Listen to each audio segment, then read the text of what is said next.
A few weeks ago, the Senate Republicans had to cancel a vote on health care bill because the number crunchers over at the Congressional Budget Office, the CBO, pointed out that the Republican bill was going to take away health insurance from 22 million people and drive up the costs for millions more.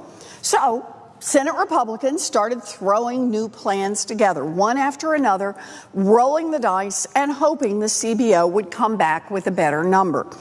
Here's a quick guide to what the Republicans have tried since the last time they canceled their vote on this bill.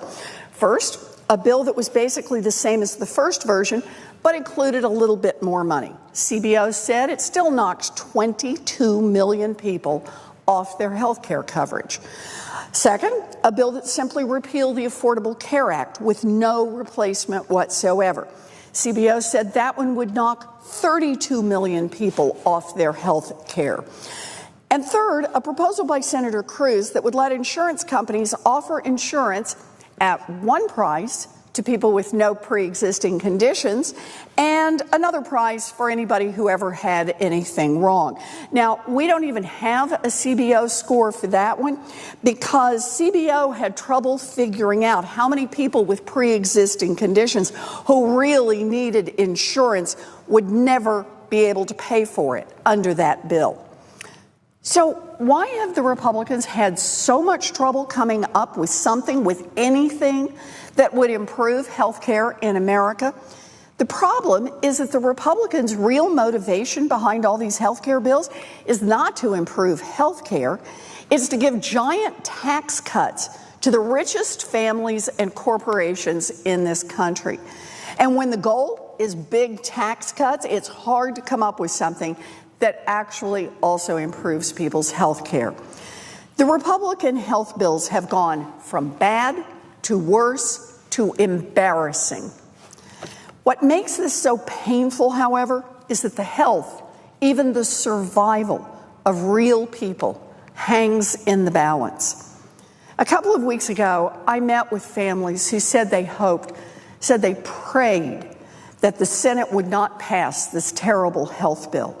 Each of these families had a small child who had been born with complex medical needs. I met Baxter, who is only 3 years old and has cerebral palsy. I met Tom, who was born 4 months prematurely and needed multiple surgeries to help correct his medical conditions.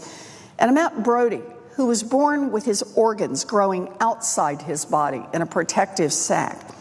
He spent more than 7 months at Boston Children's Hospital undergoing complicated surgeries to fit his organs back into his body. Now, I met these children, and I got to tell you, all these kids, they're fighters. Every one of them has endured great pain and shown courage and determination. And every one of them has needed help from Medicaid. Hospital bills, breathing equipment, special feeding tubes, physical therapists, speech therapists, nurses to help train the family on how to clean a blocked IV line or how to deal with seizures. Medicaid means these children get the medical care they need, and it means they can live at home instead of in an institution.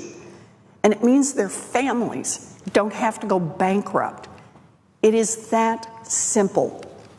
Without this help, these families would be destroyed. These children and their families, they are the face of Medicaid, and we fight every day to protect them. And just to be clear, Baxter's mother said to me that without the help that Medicaid provided, Baxter would have died. Good, hardworking parents with jobs and insurance, but they didn't have the millions of dollars it took to keep Baxter alive, or the money to buy the equipment and support they need to keep Baxter at home. Yeah, this is about life and death, and if anyone doubts it, call Baxter's mom and ask her to explain it to you. The Republican plan isn't just cruel, it is immoral. And it is not who we are as a people. We are better than that. We shouldn't even be holding this vote tomorrow The American people have begged Republicans to stop. Governors from red states and blue states alike have told them that this bill will be deeply harmful. Patient groups, the American Medical Association, pediatricians, nurses, hospital groups, nursing homes, and the AARP have all sounded the alarm, saying these bills would do irreparable damage to our health system and to families that are trying to take care of their loved ones. I urge Republicans to stop the politics. People across this country, Democrats, Republicans, independents, they don't want you to repeal health care for millions of people. Listen to those people. Listen to Baxter and Tom and Brody. And listen to all the people who love them. I know there's a lot we could do to make health care more affordable in this country. I know there's a lot we could do to make our delivery system work better. We can work together and build something better for all of America. But we can't even start down that path